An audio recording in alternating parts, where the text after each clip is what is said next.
بسم اللہ الرحمن الرحیم الحمد للہ وکفا وسلام علی عبادہ الذین اصطفى اما بعد فقد قال اللہ تبارک وتعالی فی القرآن المجید والفرقان الحمید فاعوذ باللہ من الشیطان الرجیم بسم اللہ الرحمن الرحیم ان ھذا القرآن یہدی للتی ہی اقوم صدق اللہ العظیم وصدق رسولہ النبی الکریم ونحن على ذلك لمن الشاہدین والشاکرین والحمد للہ رب العالمین۔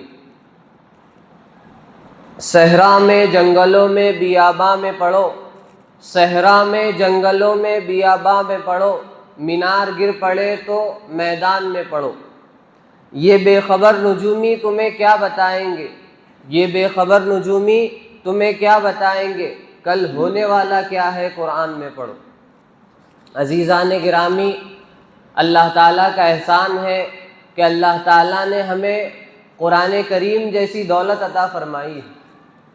کل قیامت کے دن بہت سارے لوگ قرآن کریم کے ذریعے سے نجات پائیں گے، لیکن آج کا جو ماحول ہے، آج کا جو ایک زمانہ چل رہا ہے، وہ قرآن کریم سے لاپرواہی کا زمانہ ہے کہ ہم نے قرآن کریم کی قدر اور منزلت کو جانا نہیں۔ ہم نے یہ سمجھا کہ چند بچے حافظ قرآن بن گئے، چند بچوں نے مکتب میں ناظرہ مکمل کر لیا تو بس قرآن کریم کا حق ادا ہو گیا۔ قرآن کریم کا حق بہت بڑا ہے۔ آپ صلی اللہ علیہ وسلم نے کئی جگہ پر فرمایا کہ قرآن کریم کے پڑھنے کا ثواب کتنا ہے۔ کہیں پر فرمایا کہ قرآن کریم کو سیکھو اور اس پر عمل کرو۔ تو قرآن کریم راہ ہدایت ہے۔ جو شخص اس کو لازم پکڑے گا، جو شخص اس پر عمل کرے گا، اس کے لیے نجات کا باعث ہے، اور جو شخص اس کو چھوڑے گا وہ پھر کہیں کا نہیں رہے گا۔ اس لیے ہمیں چاہیے کہ ہم قرآن کریم پر عمل کرنے کی کوشش کریں۔ سب سے پہلے تو ہم اس بات کی کوشش کریں کہ ہمیں قرآن کریم آ جائے، حروف کے اعتبار سے، پڑھنے کے اعتبار سے قرآن کریم ہمیں آ جائے، اور اس میں عمر کا کوئی لحاظ نہیں ہے۔ آپ قرآن کریم کو پڑھنے کی کوشش کرتے رہیں۔ نماز میں بھی مسئلے کے اعتبار سے یہ ہے کہ جب تک آپ کو چیز یاد نہیں ہے، مثلا آپ کو قاعدہ اخیرہ میں تشہد یاد نہیں تھا، تو آپ کو ایک مدت تک سہولت دی جائے گی کہ آپ جب تک آپ کو تشہد یاد نہیں ہو جاتا، آپ اس وقت تک جو آپ کو دعا یاد ہے قرآن کریم میں سے یا پھر احادیث میں سے جو دعا منقول ہے، وہ دعا آپ قاعدہ اخیرہ میں اور قاعدہ اولیٰ میں پڑھ سکتے ہیں۔ لیکن آپ کو تشہد یاد کرنے کی کوشش کرتے رہنا پڑے گی۔ آپ کو تشہد یاد کرنا پڑے گا، پھر آپ کو جب تشہد یاد ہو جائے گا تو پھر نماز میں تشہد پڑھنا شروع کر دیں۔ تو مسئلے کی روح سے تو یہ مسئلہ ہے، تو قرآن کریم کا بھی ایسی مسئلہ ہے۔ قرآن کریم بھی ہمیں سیکھتے رہنے کی کوشش کرنی چاہیے۔ اب اس کے جو ذرائع ہیں ہم اس کو اختیار کریں کہ جس کے ذریعے سے قرآن کریم آ جاتا ہے۔ مثلا نورانی قاعدہ ہے، اگر ہم اس کو اچھے طریقے سے پڑھ لیں گے، اس کے حروف کو ہم حروف تہجی کو سمجھ لیں گے، زبر زیر پیش کو سمجھ لیں گے، جزم کو سمجھ لیں گے، تشدید کو سمجھ لیں گے، تو یہ موٹی موٹی چیزیں اگر ہم سمجھ لیں گے تو انشاءاللہ اس میں اسٹیپ بائی اسٹیپ آپ کو سمجھایا جاتا ہے کہ قرآن کیسا حرفوں کو ملایا جائے۔ اور جب ہم نے نورانی قاعدہ ایک اچھے طریقے سے پڑھ لیا تو پھر قرآن کریم کا پڑھنا کیا ہو جاتا ہے، آسان ہو جاتا ہے۔ کوئی مشکل نہیں ہے، قرآن کریم بہت آسان، پڑھنے والے کے واسطے بہت آسان ہے، کرنے والے کے واسطے ہر کام آسان ہوتا، نہیں کرنے والے کے واسطے سب کام مشکل ہو جاتا۔ اس کو ہر کام مشکل لگتا، پھر چاہے اس کو بولیں گے کہ سو جا بھائی تو بولے گا نہیں یار بہت مشکل کام، بلکہ سونا سب کے بس کی بات۔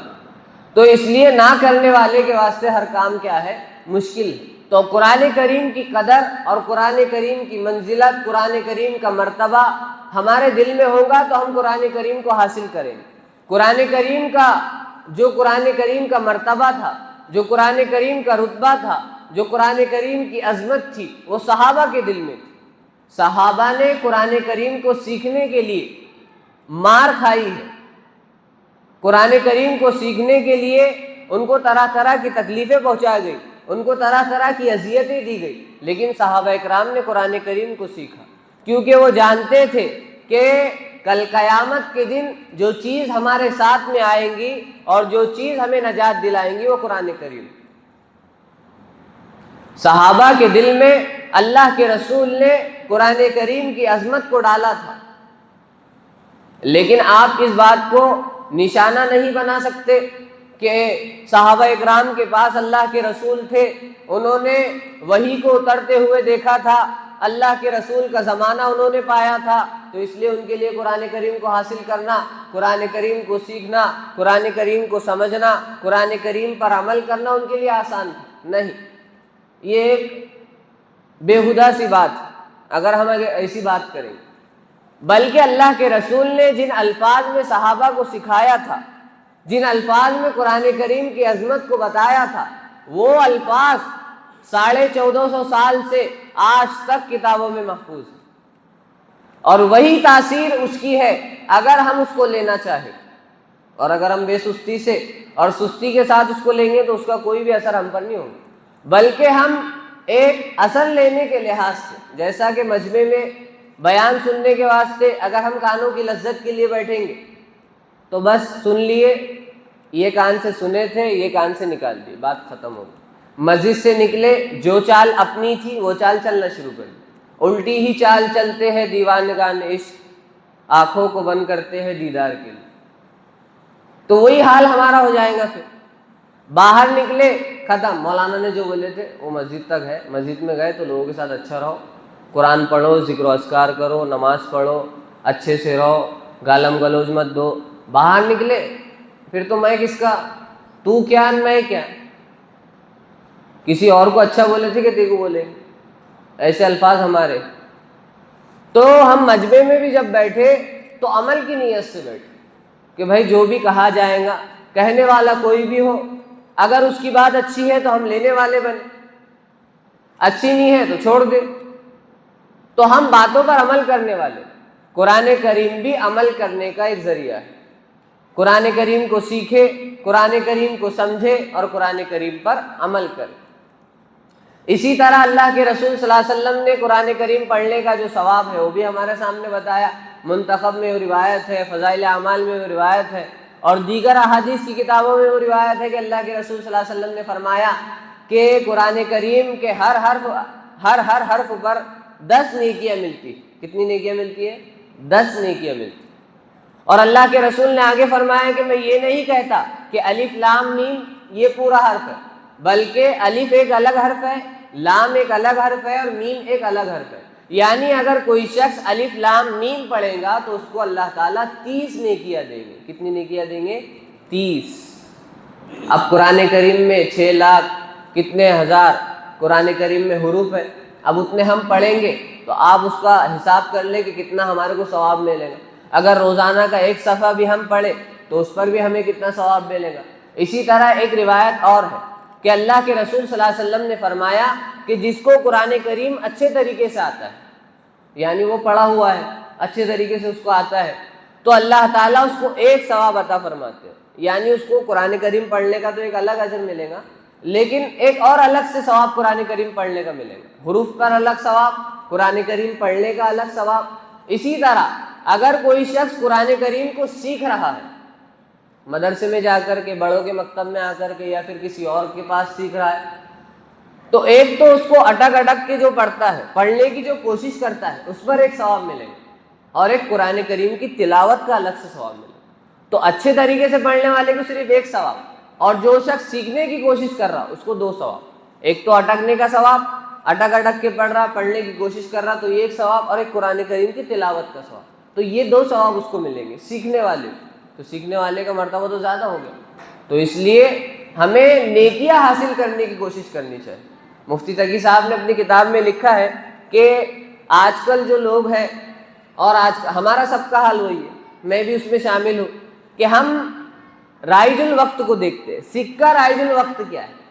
بھائی میں ہندوستان میں ہوں تو یہاں کی کرنسی کیا ہے، میں امریکہ گیا، میں بحرین گیا، میں مکہ مدینہ گیا تو وہاں کی کرنسی کیا ہے؟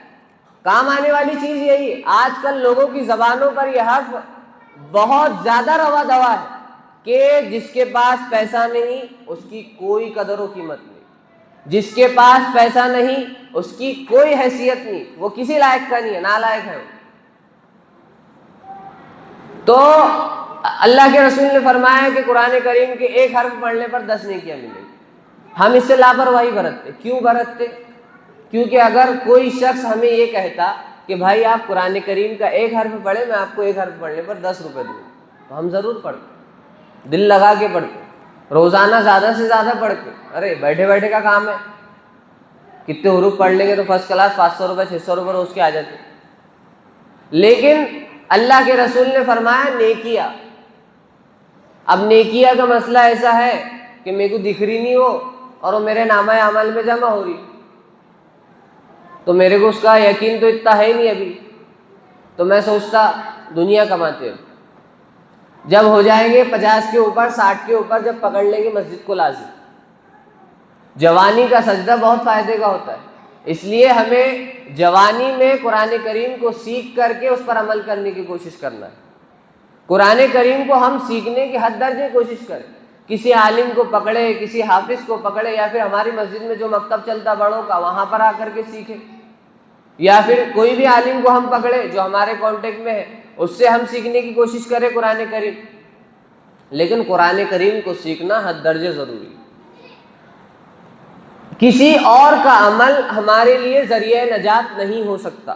آپ نے اپنے بیٹے کو حافظ قرآن بنا دیے، آپ نے اپنے بیٹے کو عالم دین بنا دیے، آپ نے اپنے بیٹے کو ناظرہ مکمل کرا دیے، تو ایک حد تک آپ کو ثواب ملے گا، ضرور ملے گا، اس میں کوئی شک نہیں۔ لیکن یہ بات آپ گارنٹی کے ساتھ نہیں کہہ سکتے کہ یہ جو آپ نے اپنے بچے کو حافظ قرآن بنا دیے، عالم دین بنا دیے، تو یہ آپ کے جنت میں جانے کا سبب ہے، کہ آپ کی زندگی کا کوئی حساب نہیں ہوگا، آپ نے جو نمازیں نہیں پڑھی اس کا کوئی حساب نہیں ہوگا، آپ نے جو زکوٰۃ نہیں دی، آپ نے جو حج نہیں کیا، آپ نے جو لوگوں کے حقوق مارے، اس کا کوئی حساب نہیں ہوگا۔ ایک درجے میں آپ کو آپ کے بیٹے کو جو آپ نے حافظ قرآن بنایا اس کا ثواب دے دیا جائے گا، لیکن آپ کا بھی حساب لیا جائے گا۔ کسی دوسرے کا عمل ہمارے لیے نجات نہیں ہے، نجات کا ذریعہ نہیں ہے، ہمیں اپنے نجات کے لیے خود عمل کرنا پڑے گا۔ آپ اگر یہ سوچیں گے کہ میں نے ابھی ظہر کی نماز نہیں پڑھا، میں فلاں کو پیسے دے دیتا، فلاں کو بول دیتا، وہ میرے طرف سے نماز پڑھ لے گا، نہیں، ایسا نہیں ہو سکتا۔ کہیں اس کی اجازت نہیں ملتی، ہاں کچھ بیوقوف مسلک والے ہیں جو اس پر عمل کرتے، لیکن ہم اس کی اجازت نہیں دیتے کہ کوئی آپ کی طرف سے نماز پڑھ لے، نہیں، آپ کو آپ کی نجات کے لیے خود عمل کرنا پڑے گا۔ تو اسی طرح قرآن کریم بھی، کہ ہمیں قرآن کریم کو حاصل خود کرنا پڑے گا، اس کو سیکھنے کی حد درجے کوشش کرنا پڑے گا، پھر اس پر عمل کرنا پڑے گا۔ تو قرآن کریم کو ہم سیکھنے کی کوشش کریں۔ یہ بار بار میں اس لیے کہہ رہا کہ آج کل اس کی طرف سے بہت لاپرواہی برتی جاتی ہے۔ اگر قرآن کریم قرآن خوانی کا اعلان مسجد میں ہوتا تو بیچارے بڑے آدھے لوگ تو وہ رہتے جن کے پاس قرآن نہیں رہتا، کیونکہ ان کو آتا ہی نہیں بیچاروں، کیونکہ آتا کیوں نہیں؟ سیکھنے کی کوشش نہیں کرتا۔ سیکھنے کی کوشش کرتا انسان تو بڑے سے بڑا ٹھیکیدار بن جا رہا، بڑے سے بڑا ٹائلس کا کام کرنے والا بن جا رہا، بڑے سے بڑا انجینئر بن جا رہا، بڑے سے بڑا ڈاکٹر بن جا رہا۔ کیوں بن رہا؟ کیونکہ سیکھنے کی کوشش کرا، اس کے اندر ایک دھیان لگایا، لگن لگایا کہ بھائی مجھے بننا ہے، مجھے ٹھیکیدار بننا ہے، مجھے ٹائلس کا کاراگر بننا ہے، تو بنا۔ لیکن قرآن کو سیکھنے کی ہمارے پاس کوئی فرصت نہیں، نمازیں پڑھنے کی فرصت نہیں ہمارے پاس۔ تو اسی طرح اور ہمارا جو دوسرا مضمون ہے وہ حقوق العباد ہے۔ اللہ کے رسول صلی اللہ علیہ وسلم ایک مرتبہ صحابہ اکرام کے درمیان میں بیٹھے ہوئے تھے۔ اللہ کے رسول صلی اللہ علیہ وسلم نے فرمایا کہ مجھے یہ بات بتاؤ کہ سب سے بڑا مفلس کون ہے؟ آپ نے یہ حدیث سن رکھی ہوگی، سب سے بڑا مفلس کون؟ اللہ کے صحابہ نے فرمایا اللہ کے رسول مفلس وہ ہے، غریب وہ ہے، نادار وہ ہے جس کے پاس پیسہ دھیلا نہ ہو، جس کے پاس روپیہ پیسہ نہ ہو، وہ غریب ہے، وہ مفلس ہے۔ اللہ کے رسول نے فرمایا نہیں، میری امت کا مفلس شخص وہ ہے جو کل قیامت کے دن پہاڑوں کے مانند نیکیاں لے کر کے آئے، اس کا جو اعمال کا پلڑا ہے وہ نیکیوں سے بھر جائے گا، اور اس کے پاس اتنی نیکیاں ہوں گی کہ لوگ اس کو دیکھ کر کے رشک کر رہے ہوں گے کہ اتنی زیادہ نیکیاں لے کر کے آ رہے ہیں سب۔ لیکن اللہ کے رسول نے فرمایا وہ شخص ایسا ہوگا کہ اس نے کسی کا حق مارا ہوگا، اس نے کسی کو ستایا ہوگا، اس نے کسی کو ناحق تکلیف پہنچائی ہوگی، اس نے کسی کی عزت کو اچھالا ہوگا، اس نے کسی پر الزام لگایا ہوگا، اس نے کسی کی غیبت کی ہوگی، اس نے کسی کی چغلی کی ہوگی، اور ایسے کئی برے اعمال لوگوں کے حق میں اس نے کیے ہوں گے۔ حقوق العباد کا مسئلہ یہی ہے کہ اگر کوئی شخص نعوذ باللہ شراب پیے، کوئی شخص گناہ کرے، کوئی شخص زنا کرے، کوئی شخص ڈاکہ ڈالے، کوئی شخص حقوق اللہ میں کوتاہی کرے، تو اگر وہ سچے دل کے ساتھ اللہ تعالیٰ کے دربار میں حاضر ہو، اپنے ہاتھوں کو اٹھائے اور استغفر اللہ ربی من کل ذنب واتوب الیہ پڑھے، تو اللہ تعالیٰ سے قوی امید ہے کہ اللہ تعالیٰ اپنے تمام حقوق کو معاف کر دے۔ لیکن جہاں پر بندے نے کسی کی عزت کو اچھالا، کسی کی چغلی کی، کسی کی غیبت کی، تو یہ حقوق العباد میں آتا ہے۔ اب اگر یہ شخص اللہ تعالیٰ سے توبہ کرے، اللہ تعالیٰ سے گناہوں کی معافی مانگے، تو اس کا گناہ معاف نہیں ہوگا جب تک سامنے والے سے آپ معافی نہ مانگے۔ جس کی آپ نے غیبت، جس کی آپ نے چغلی کی، آپ کو اس سے جا کر کے معافی مانگنا پڑے گا، جب جا کر کے آپ کا گناہ معاف ہوگا، ویسا آپ کا گناہ معاف نہیں ہو سکتا۔ تو اللہ کے رسول صلی اللہ علیہ وسلم نے فرمایا کہ میری امت کا سب سے بڑا مفلس وہ ہے جو اپنے پاس قیامت کے دن نیکیاں پہاڑوں کے برابر لے کر کے آئے گا، لیکن اس نے کسی کے حق کو مارا ہوگا، کسی کی عزت کو پامال کیا ہوگا، کسی پر الزام تراشی کی ہوگی، کسی کی غیبت کی ہوگی، تو اللہ تعالیٰ فرمائیں گے کہ اس نے جس کا حق مارا ہے اس کو اس کی نیکیاں لے کر کے دے دی جائے۔ اب کوئی اس کی نمازیں لے کر کے جائے گا، کوئی اس کے ذکر و اذکار کو لے کر کے جائے گا، کوئی اس کے حج کو لے کر کے جائے گا، کوئی اس کے روزوں کو لے کر کے جائے گا، کوئی اس کی تلاوت کو لے کر کے جائے گا۔ اب اس کی جو ہے تمام نیکیاں کیا ہو جائیں گی؟ ختم ہو جائیں گی۔ اب اللہ تعالیٰ فرمائیں گے کہ جن لوگوں کے حقوق باقی رہ گئے ہیں ان کے نامہ اعمال میں سے گناہ مٹا دیے جائے اور اس کے نامہ اعمال میں ان کے گناہ ڈال دیے جائے۔ تو اب جن لوگوں کے حقوق باقی رہ جائیں گے، اگر انہوں نے چغلی کی ہوں گی، انہوں نے شراب پی ہوں گی، انہوں نے نمازوں کو چھوڑا ہوگا، تو ان کے نامہ اعمال سے وہ گناہ مٹا دیے جائیں گے اور اس کے نامہ اعمال میں ڈال دیے جائیں گے۔ اللہ کے رسول آگے فرماتے ہیں کہ آیا تھا تو پہاڑوں کے برابر اس کے پاس نیکیاں تھی، لیکن اب جب جا رہا ہے تو گناہ بھی اتنے ہیں کہ بوجھ کے تلے دب رہا ہے وہ شخص۔ تو کہیں ہماری یہ حالت نہ ہو، ہم حقوق العباد میں کوتاہی کرنے سے حد درجے بچے۔